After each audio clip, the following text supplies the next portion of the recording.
Hey guys, welcome to the new Army Fuel Burn app. This is for your cruise check, so if you fly any helicopter, it doesn't matter if it's Blackhawk, Chinook, an Apache, OH-58, or Lakota, any helicopter that you can fly, you can probably use this app to do your cruise check.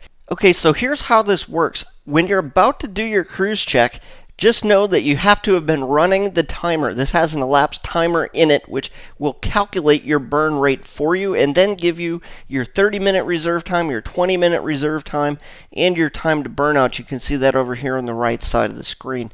So if you just started up the aircraft and you're going to do your first cruise check shortly after takeoff, you'll want to start the timer as soon as you crank the engines. So let's say I'm in a Chinook. I just cranked the engines. We're about to get started. We're getting through all of our checks and we're about to go wheels up, and then we're going to go 60, let's say normally we take off with about maybe 6,300 pounds. We're going to type that in there, and then we're going to hit the big green button on the left side to start that timer. So you'll see down here the time elapsed is going to go. Don't worry about what that is, especially if you just started. For all subsequent cruise checks, normally the time is right around 30 minutes that you're going to do your cruise check, so this is going to keep track. It doesn't matter if you do it at 20 minutes or 35 minutes if you're a little bit late. So let's say you've taken off, you've gone into your mission profile, you're headed to your destination, and you're going to take the, I know the timer is only at about 52 seconds right now, so we're going to do our best to put in a rate that we feel is right about where it should be.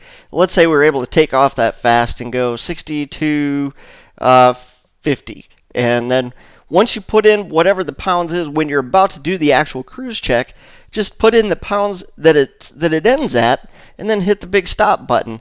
Now it's going to give you a burn rate. That might be a little bit high for where we're at because it's such a small amount of time. But when you're putting in the actual numbers that are on your fuel gauge, and you're doing it at the time that you say you're going to do it, so whenever you started it and then whenever you stopped it, then these numbers should be very, very accurate, minus any fuel leaks that you might have. So always be checking what's in the aircraft. So here on this version, you can see it starts up a fuel burn log down here. So every time you do this throughout your flight, it's going to give you a little log that shows you, your start fuel, end fuel, your elapsed time, your burn rate, and the end time that you should expect to have a burnout. So let's take a quick look at this.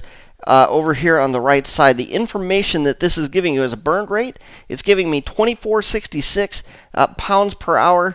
And then it's basing my 30-minute reserve, my 20-minute reserve off of that burn rate and the time elapsed over here. So it's giving us a 106, because I'm doing this kind of late at night. It's giving us a 106 a.m. 20-minute reserve, 1:16 a.m. of time to burn out. So what if you wanted to know how long it is to that time? All you have to do is click on that block area, and it'll give you a countdown timer. So now we know that we have 2 hours or 2 hours and 10 minutes if we're using the 20-minute reserve. Maybe you're on an IFR flight plan, and then we know that we're going to have a solid burnout at 2 hours and 30 minutes. So we know as we go through our flights, these numbers are probably going to change, which is why we have the fuel log down here. So let's say we're setting up for the next cruise check. So we're going to take this little left arrow here, and we're going to move that 6250 over to the start time. So we're going to go bang, and then we're going to hit the start button again and restart the clock there. Now you'll see that you just go through the process again. You can put your iPad, if you happen to be flying with an iPad, just set it aside. And if you have an iPhone, just set it up on the dash, wherever you're going to set it. And just make sure that you remember to pull it back out at the 30 minutes down the road. So let's say we're 20 to 30 minutes down the road. We're going to do our cruise check again. We're going to put in 60 to 100. Obviously, our numbers are going to be much different. When we've been burning fuel for 30 minutes or an hour, it's going to give us more accurate burn rate and more accurate data, of course. So let's hit the end button here. This is going to give us probably a little bit of a high burn rate here. Normally it's around 2,000 pounds an hour. But it's going to add that information to your fuel log. Again, you can click on that block there. It's going to give you your countdown timer, and you'll notice that time updated significantly here Okay, so let's say that was it. That might have been the end of your flight, or just say you just fired this up and you want to refresh all of the data. The big green button on the right side is going to be your refresh button. So let's refresh, and it asks me, do I want to reset the flight history? And we're going to say yes, so it clears everything out to 0, so you can restart or go into a regular flight. Now, let me show you one more cool trick that you guys can use.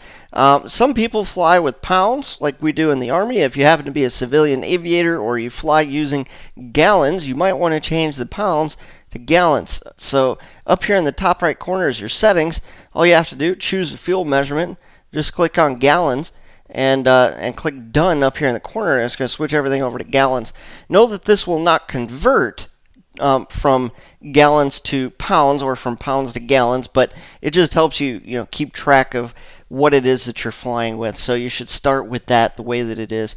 But that's it. If you guys have any questions at all, feel free to email us at support@posthousestudios.com, and we'll get right on that. Or if you notice, or if you'd like us to make any type of updates. Thank you for using the Army Fuel Burn app, and we will talk to you guys soon.